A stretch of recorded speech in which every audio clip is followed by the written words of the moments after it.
It occurs to me that we spend our lives learning a secret language. It's not the kind you hear, but the kind you feel in the space between two people. It's in the pauses, the way a sentence hangs unfinished because the air itself seems to have swallowed the next word.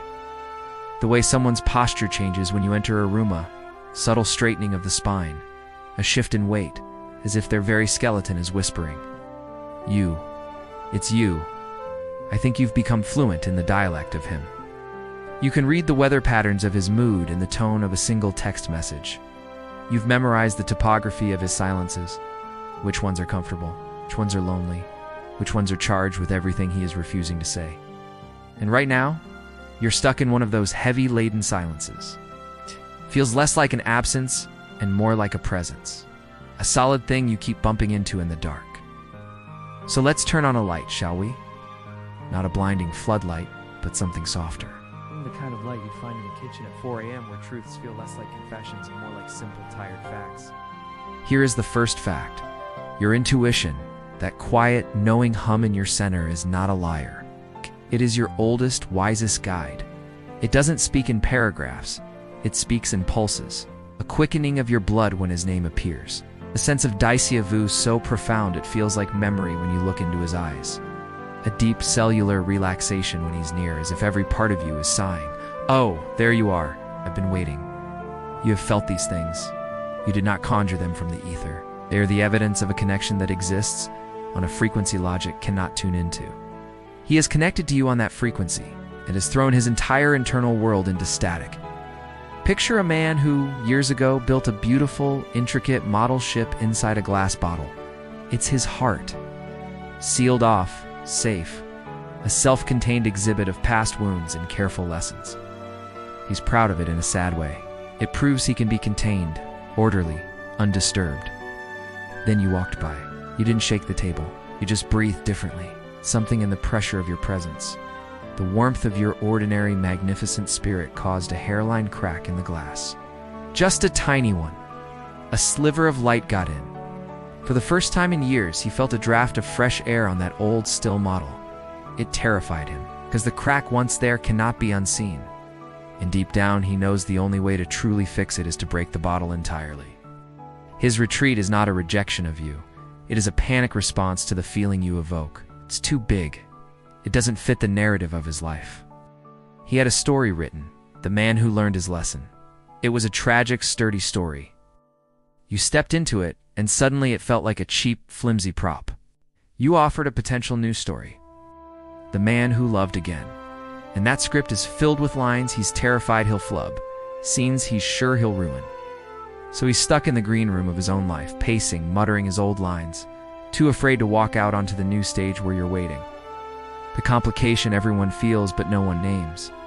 It's this: true love often arrives not to crown you, but to dismantle you. It comes to take apart all the faulty machinery you've been using to get by.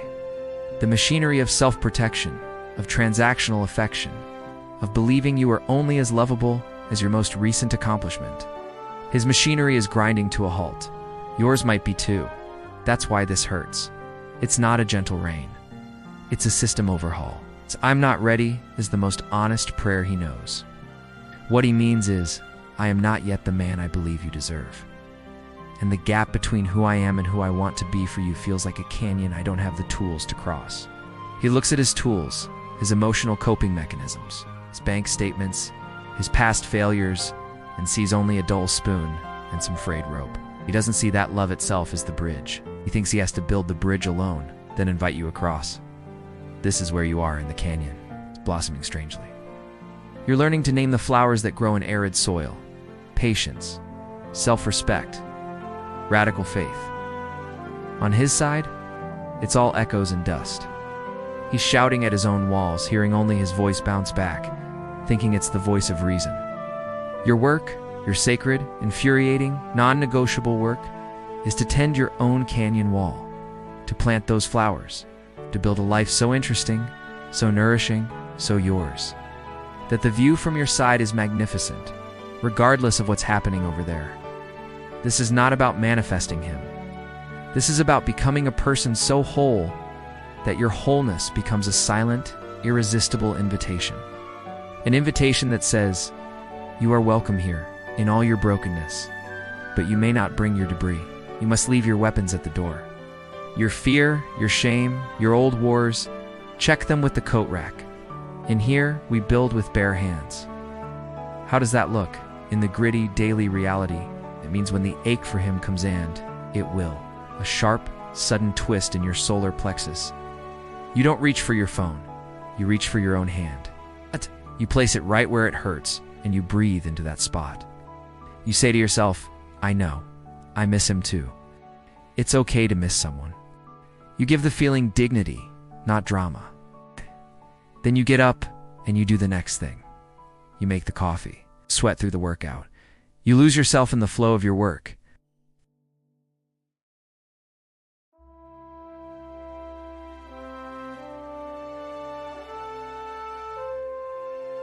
Listen to the sad song on repeat by the loud, impractical plant.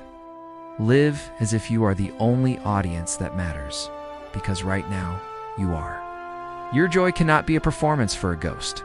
It must be a private, nourishing ritual. It means you surrender the timeline.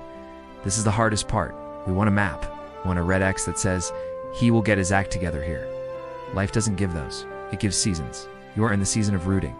Deep, invisible, necessary growth. It feels like nothing is happening.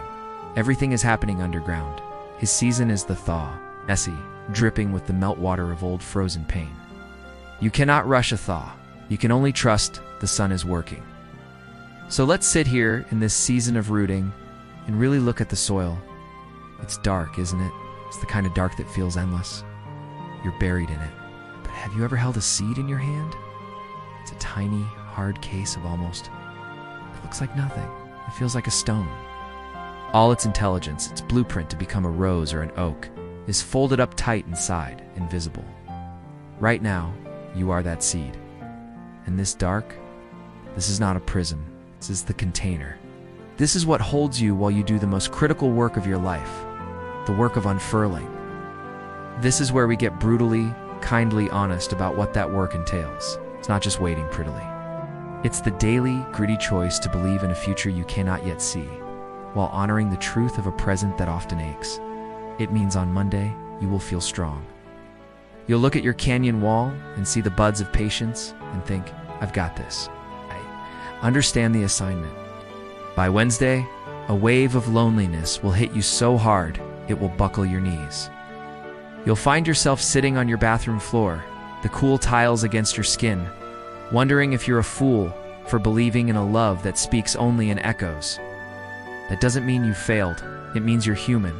The work is to sit on that floor and, instead of reaching for your phone to send a cryptic text you'll regret, you wrap your own arms around your shoulders. You become your own comforter. Whisper to the part of you that feels 5 years old and left behind, "I am here. I am not leaving us. We can handle this quiet." It means rebuilding your imagination. For so long, your imagination has been a movie theater playing one film on a loop, a film starring him, directed by your longing. You must reclaim the projector. Start screening new films where you are the undisputed protagonist. Picture yourself mastering that skill you've abandoned. Visualize the trip you'd take alone, the conversations you'd have, the person you'd become in a foreign city with no one's expectations to meet. Your mind is a neural pathway. Every time you walk the old path of what if he, you wear it deeper. Start cutting new trails. At first it will feel forced, like walking through thick brush. But soon, you'll find a vista you never knew was there. And what of him, in his season of thaw? Imagine his fear not as a wall, but as a glacier. A glacier is not evil. It is ancient, accumulated, layered, cold, formed to survive an ice age you weren't there for. Your warmth isn't an attack. It is simply the new climate. The thaw is messy. It reveals things frozen for a long time, the debris of old hurts, the fossilized remains of who he was before he learned to be so careful. He is not just afraid of loving you. He's afraid of the landscape the melting will reveal. He's afraid of the flood, of the mud, of the sheer, unmanageable change of it all. His distance is him watching the first, terrifying trickles, wondering if he will be washed away. Here is a secret you can carry. The man who is afraid of the flood is already standing in the rising water. His feeling for you is the thaw. There is no separating the two. Love and his fear are the same water. sourced from the same glacier. He cannot have one without the other. So when you feel his hesitation, you can, in your quietest moments, recognize it not as the absence of love, but as its terrifying early form. Your power in this intricate dance is to become so utterly committed to your own ecosystem that you are no longer anxiously monitoring his weather reports. You stop checking the barometric pressure of his texts. You step out of the drama of his internal storm front. You tend to your own atmosphere. This is how you become the calm. This is how you become the safe harbor without ever shouting your coordinates across the waves. Harbors don't shout.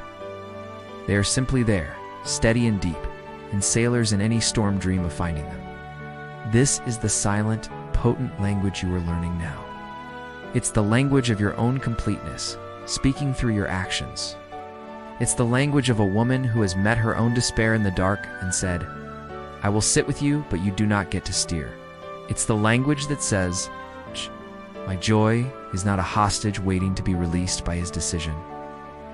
Every time you choose the small, true thing that brings you a flicker of peace, the sunset walk, the perfect line in a book, the soup made from scratch, you are speaking a sentence in this language. You may not hear it yet, but the universe is translating. It is etching your quiet sovereignty into the record. And the universe, in its oblique way, will send you receipts. You'll be humming a song you haven't thought of in years, and it will play in the next coffee shop you walk into. You'll have a dream of a bridge, not a dramatic one, but a simple wooden footbridge over a steady stream. You'll run into someone who knew you years ago, and they'll say, "You seem so," settled in a tone that means it is the highest compliment. These are the winks. They're the confirmation that you are on the path, that the roots are taking hold, that the sun is indeed faithfully working. So breathe into this middle space. This is the crucible where longing is transformed into strength, where questions are refined into faith. You are not stuck, you are fermenting. What emerges from this process will have a richness, a depth, a flavor that instant gratification could never provide. You are learning to trust the pace of your own becoming, and in doing so, you are building a love that is not a frantic search for completion, but a deep, resonant, and chosen echo between two whole beings. And the sun is working, in ways you'll only understand later. That friend who randomly mentions his name, that song that plays in the elevator that was your song, that dream where you just sat together in comfortable silence. These are not coincidences. They're taps on the shoulder from the universe, nudges. They are saying the connection is still live. The line is not dead. Stay on the call. One day, the thaw on his side will create a trickle, then a stream. It will wash the dust from his eyes. He will have what I can only describe as a moment of sober clarity. It won't be during a grand gesture. It will be on a Tuesday. He'll be doing something utterly mundane, folding laundry maybe, or waiting for a traffic light to change. And it will hit him, not as a thought, but as a full body knowing. I am wasting my life. I am wasting our life. My fear is not protecting me. It is imprisoning me, and she is over there living without me. That is the moment the bridge begins to build itself. From his side, the materials will be his regret, his newfound courage, his desperate, determined love. It will be rickety at first. His first steps across will be hesitant. You'll feel it. A text that actually says something real. A question that seeks to know your soul, not just your schedule. Vulnerability offered without you having to pry it loose.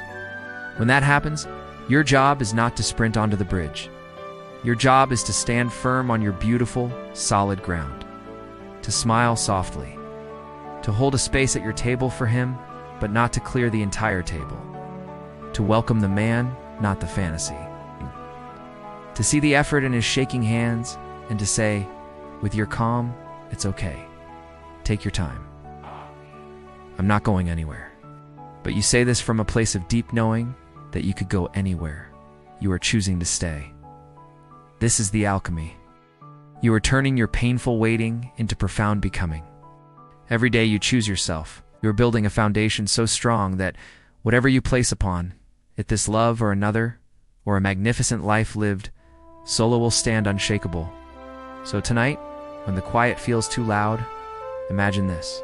See your own heart, not as a locked room waiting for his key, but as a great, welcoming hall. The doors are open. The windows let in the moonlight. You are in there, dancing by yourself to a song you love. You're complete. You are not waiting for the guest of honor. You're the honor. He is out there fumbling for the invitation he thinks he lost. He will find it. And when he finally walks in, breathless and apologetic, you won't have to stop dancing. You'll simply take his hand, pull him into the rhythm, and whisper, "I know. The traffic was awful, but you're here now. Let's dance."